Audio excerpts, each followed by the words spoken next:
पिंडमिदं सचुलं पिंडं भूमण्डले जम्बूद्वीपे भारतवर्षे भरतखण्डे गया क्षेत्रे फल्गुतटतीरे तीर्थे विष्णुपादतटतीरे तीर्थ सपिंडं तस्मै ते सदा नमः।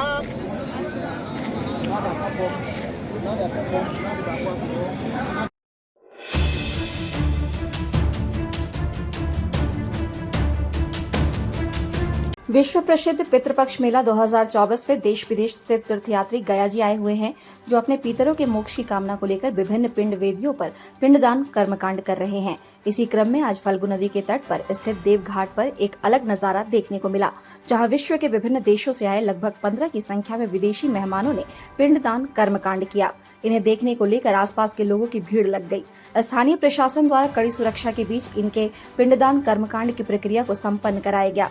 इस मौके पर स्थानीय पुरोहित लोकनाथ गौड़ ने बताया कि लगभग 15 की संख्या में विभिन्न देशों के मेहमान गया जी पहुंचे हैं और देव घाट पर इन्होंने अपने पितरों के मोक्ष की प्राप्ति को लेकर पिंडदान कर्मकांड किया है। मुख्यतः यह लोग Germany, Kazakhstan, South Africa, Nigeria, Ghana, Ukraine, रूस सहित अन्य देशों से आए हैं। उन्होंने कहा कि इन लोगों ने सनातन धर्म में विश्वास जताते हुए पिंडदान कर्मकांड किया है। कई लोगों ने अपने माता पिता तो कई ने पुत्र व पत्नी को लेकर पिंडदान कर्मकांड किया है। सनातन धर्म में इनका विश्वास बढ़ा है। यही वजह है कि 7 समुद्र पार से आकर इन लोगों ने पितृपक्ष मेला के दौरान पिंडदान कर्मकांड किया है। इन्हें यह बताया गया कि अगर ये धर्म की रक्षा करेंगे तो धर्म इनकी रक्षा करेगा। पूरे धार्मिक अनुष्ठान के साथ पिंडदान कर्मकांड की प्रक्रिया को संपन्न कराया गया है। वहीं नाइजीरिया से आए विदेशी मेहमान विष्णु ने बताया कि पिंडदान कर्मकांड करने को लेकर गया पहुंचे हैं। हमारे साथ और भी कई मित्र आए हुए हैं। गया के पिंडदान कर्मकांड के बारे में हमने सुना था। ऐसी मान्यता है कि यहाँ पिंडदान करने से पितरों को मोक्ष की प्राप्ति होती है और इसी सोच के साथ गया पहुंचे हैं। पितरों को मोक्ष की प्राप्ति हो, इसी कामना के साथ पूरे विधि विधान से पिंडदान की प्रक्रिया को संपन्न किया गया है। ऐसा सुना था कि भगवान विष्णु ने गयासुर राक्षस के शरीर को अपने पैर से दबाया था, जिसके बाद यहाँ पिंडदान करने से पितरों को मोक्ष लोक की प्राप्ति होती है। वैदिक शास्त्र में विश्वास करते हुए हम लोग यहाँ पहुँचे हैं और पितरों को मोक्ष की प्राप्ति को लेकर पिंडदान कर्मकांड किए हैं। India news viral Bihar Jharkhand के लिए गया से प्रदीप रंजन की रिपोर्ट। अरे भैया उधर रखिए भैया। कजाकिस्तान, यूक्रेन, रशिया, पैसा माथा पर रखिए। जर्मनी, अफ्रीका, घना देश और नाइजीरिया से आए हुए सब भक्तों के लिए जो सनातन धर्म को स्वीकार कर चुके हैं, जो भारत के बाहर जब हम लोग भी प्रचार के लिए जाते हैं तो इन लोगों को सभी इसी तरह का जो हम लोग प्रचार कर रहे हैं कि सनातन धर्म बहुत ही श्रद्धा से हर त्योहार को जो है अपने मन से लेके ये सभी लोग इतना यहाँ पे मना रहे हैं, तो अपने जो धर्म को भी जो है वो बदलाव चुके हैं। हालांकि पहले अलग अलग धर्म में थे, जो जैसे कोई इस्लाम धर्म में थे, उन सब लोगों ने अपना धर्म को त्याग करके अपना भारतीय संस्कृति सनातन को स्वीकार कर चुके हैं। धर्मो रक्षित रक्षितः, महाभारत के अनुसार धर्म का रक्षण करेंगे तो धर्म हमारा रक्षण करेगा, यही उद्देश्य उनको दिया गया है।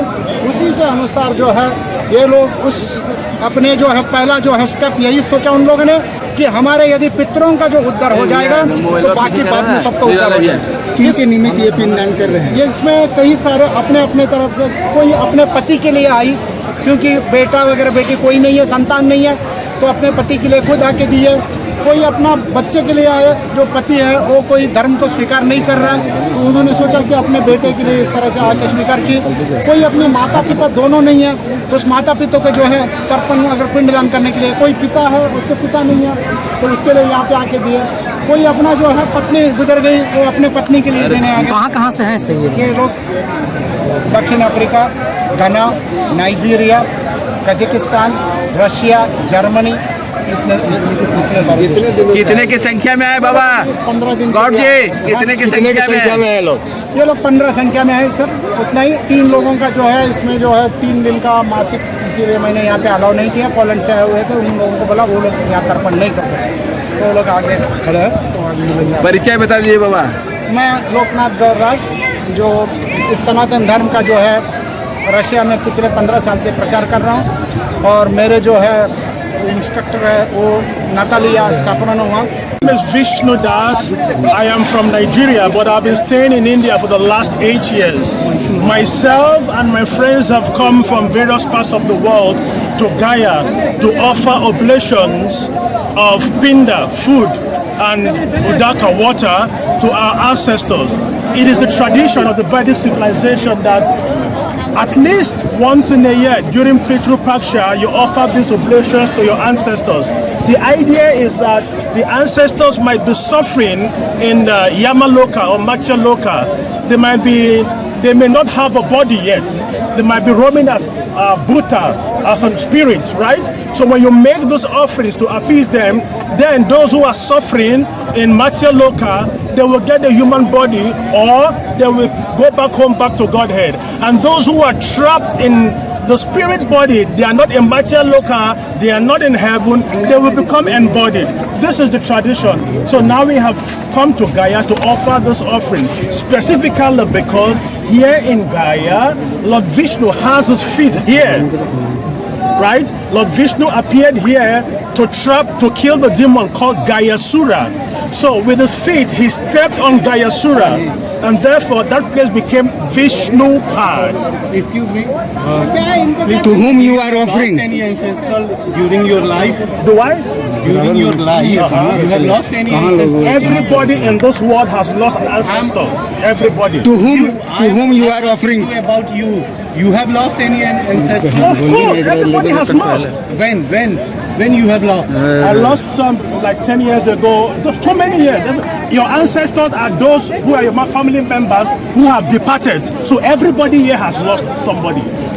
Do you think in Vedic Shastra? Yes. Do you believe in Vedic Shastra? That is why I'm here, sure. What is written about the Pitru Paksha?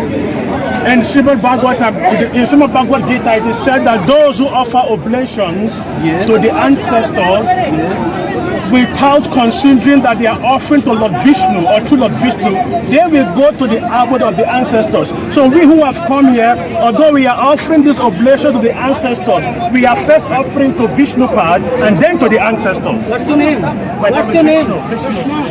ताज़ा खबरों से जुड़े रहने के लिए हमारे चैनल को सब्सक्राइब करें और बेल आइकन को दबाना ना भूलें ताकि हर खबर की नोटिफिकेशन आपको मिलती रहे।